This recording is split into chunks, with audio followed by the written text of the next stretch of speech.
Halo semua, salam sepak bola Indonesia. Kembali lagi bersama saya Daniel Fatir dan di video kali ini kita akan membahas persiapan timnas Indonesia jelang menghadapi Arab Saudi, di mana sisa 2 hari lagi timnas Indonesia akan berjuang di putaran ketiga kualifikasi Piala Dunia zona Asia ini. Dan saat ini para pemain timnas Indonesia yang muslim sudah menjalankan ibadah umroh, dan mudah-mudahan semua doa yang dipanjatkan oleh para pemain timnas yang menjalankan ibadah umroh dijabah oleh Allah Subhanahu wa taala, dan kita akan nantikan perjuangan timnas Indonesia di laga pembuka kualifikasi Piala Dunia zona Asia ini di putaran ketiga. Dan kita tahu menghadapi Arab Saudi memang sulit bagi timnas Indonesia dengan head to head yang sangat luar biasa, tetapi selama head to head timnas Indonesia,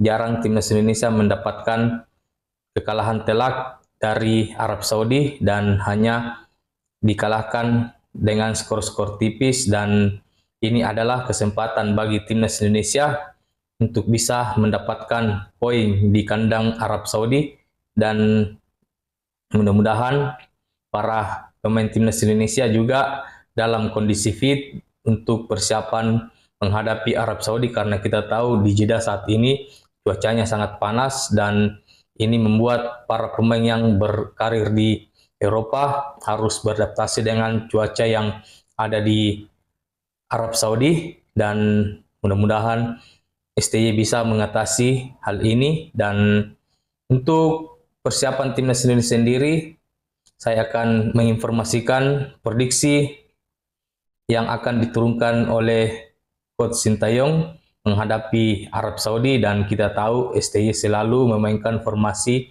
3-4-3, di mana penjaga gawang masih akan dipercayakan oleh Hernando Ari, karena kita tahu Martin Paes masih belum bisa memperkuat timnas Indonesia dan akan bermain pada saat melawan Australia di Stadion Gelora Bung Karno. Kemudian 3 center back, Jordi Amat dan Justin Hubner tidak bisa tampil. Jordi tidak dipanggil dalam 2 laga ini karena mengalami cedera, dan untuk Justin tidak tampil menghadapi Arab Saudi karena terdapat akumulasi kartu, sehingga untuk 3 center back akan diisi oleh Rizky Ridho, Jai, dan juga Sandy Walsh. Kemudian di sektor back kiri ada Kelvin Verdon, kemudian di kanan ada Asnawi, dan 2 di tengah, yaitu adalah Tom Haye dan juga Nathan Choaon.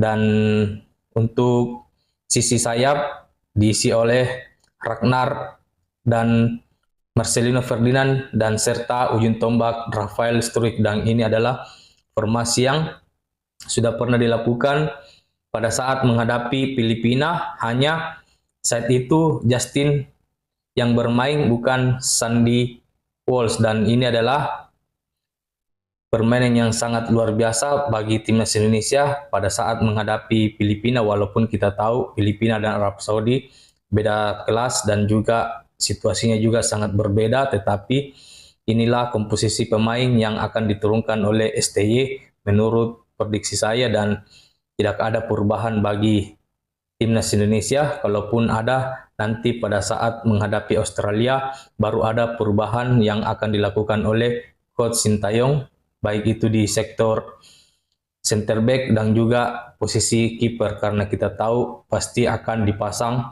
Martin Paes pada saat menghadapi Australia. Dan itu saja info terbaru dari timnas Indonesia. Mudah-mudahan timnas Indonesia bisa mendapatkan hasil yang positif di laga perdananya di kualifikasi Piala Dunia zona Asia ini putaran ketiga menghadapi Arab Saudi. Dan kita tahu staf pelatih dari Arab Saudi ini adalah mantan pemain Manchester City dan juga Barcelona, yaitu Yaya Toure sebagai asisten dari Roberto Mancini. Dan ini adalah kesempatan bagi skuad timnas Indonesia untuk bisa menampilkan permainannya di hadapan Coach Roberto Mancini dan juga Yaya Toure, sehingga timnas Indonesia bisa mendapatkan hasil yang baik di laga ini. Oke, sampai di sini info terbaru dari timnas Indonesia. kita nantikan perjuangan timnas Indonesia di laga menghadapi Arab Saudi, dan mudah-mudahan timnas Indonesia bisa mendapatkan poin minimal seri, dan ini sangat luar biasa jika bisa menahan imbang Arab Saudi di laga pembuka ini. Oke, salam sepak bola Indonesia.